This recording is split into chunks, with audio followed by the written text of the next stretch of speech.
Hello bachcho, let's read the question. The question says, substances in which the magnetic moment of a single atom is not zero is known as A option,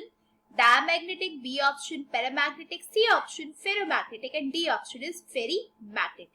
तो चलिए सबसे पहले समझते हैं कि question में आपको बोला क्या है। इस क्वेश्चन में बोला है कि अगर हम किसी सब्सटेंस की बात करें, राइट, जिसमें in which the magnetic movement of a single atom is not zero, मतलब ऐसा कौन सा सब्सटेंस होगा जिसमें magnetic movement of a single atom जो है वो जीरो नहीं होता। क्या वो डायमैग्नेटिक मटेरियल है, क्या वो फेरोमैग्नेटिक मटेरियल है, या फिर फेरोमैग्नेटिक मटेरियल है, या फिर फेरीमैग्नेटिक मटेरियल है। तो चलिए इस क्वेश्चन को स्टार्ट करने से पहले देखते हैं कि इस क्वेश्चन में कौन सा की कॉन्सेप्ट हम यूज करने वाले हैं। ओके, नाउ अगर आप इस क्वेश्चन के की कॉन्सेप्ट की बात करो तो देखो, अगर हम स्ट्रक्चर ऑफ एटम को अगर पहले यहाँ पे देखें तो सेंटर में हमारे पास क्या होता है, in the centre we have a nucleus and इस न्यूक्लियस के अराउंड हमारे जो इलेक्ट्रॉन्स है वो क्या करते हैं, हमारे इस न्यूक्लियस के अराउंड इलेक्ट्रॉन्स जो हैं वो हमारे रिवॉल्व करते हैं इन सर्कुलर ऑर्बिट्स, या फिर हम इनको क्या कहते हैं, या फिर हम इनको कहते हैं शेल्स। ओके, नाउ अब देखो होता है क्या है कि अगर हम यहाँ पे paramagnetic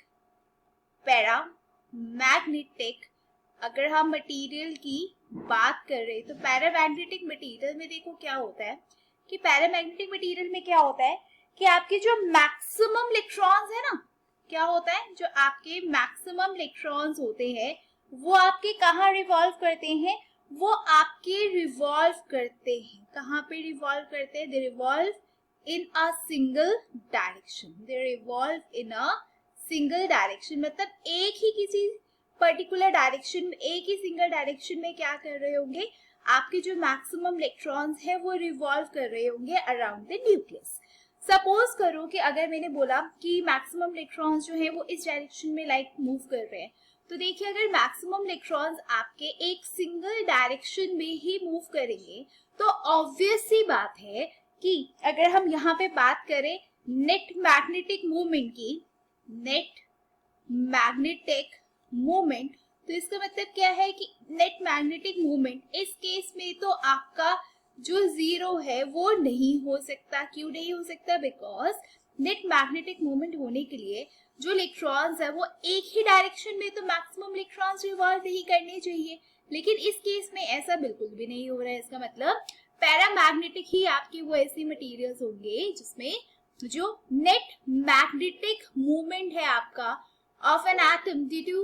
is not zero, right. तो इसका मतलब आप बोल सकते हैं कि आपका यहाँ पे जो ऑप्शन नंबर बी है जो कि क्या है आपका पैरामैग्नेटिक, मतलब ये ऐसे सब्सटेंस है जिसमें magnetic movement due to a single atom जो है वो आपका जीरो नहीं होता। Okay, so this was the answer of this question. So I hope you all have understood the question well. All the best and thank you.